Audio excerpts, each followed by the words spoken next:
పార్థు తప్పించుకుని ఒక వ్యక్తి సహాయంతో అమూల్యకి ఫోన్ చేస్తాడు. కానీ అమూల్య ఆ సమయంలో ఫోన్ లిఫ్ట్ చేయదనమాట. కానీ ఇక పార్థు అతనికి ఫోన్ ఇచ్చేసి ఆ వ్యక్తి వెళ్ళిపోయిన తర్వాత ఏదో మిస్డ్ కాల్ వచ్చిందని చెప్పేసి ఫోన్ చేసి ఎవరండి కాల్ చేశారు అంటే మేడం ఇందాక ఒక వ్యక్తి ఎవరో ఫా అర్జెంట్‌గా కాల్ చేసుకోవాలని చెప్పేసి ఫోన్ చేశాడు. ఆ సమయంలో మీరు ఫోన్ లిఫ్ట్ చేయలేదు.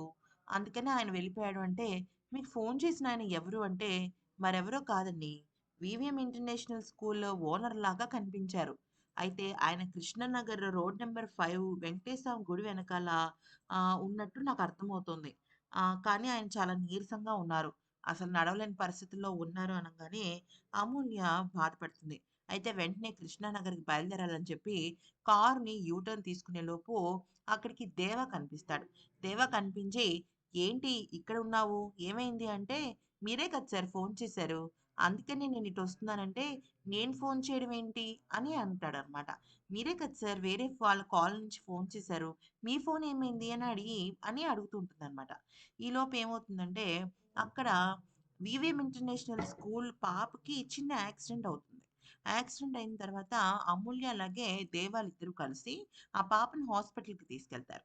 కానీ హాస్పిటల్‌కి తీసుకెళ్ళిన తర్వాత డాక్టర్లు యాక్సిడెంట్ అని చెప్పేసి ట్రీట్మెంట్ ఇవ్వడం ఆపేస్తారు.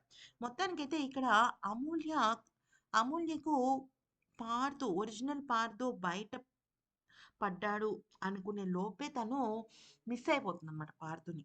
కాకపోతే ఇక ఫ్యూచర్‌లో తనకి ఖచ్చితంగా ఆ అడ్రెస్ దగ్గర తను దొరికే అవకాశాలు కనిపిస్తున్నాయి.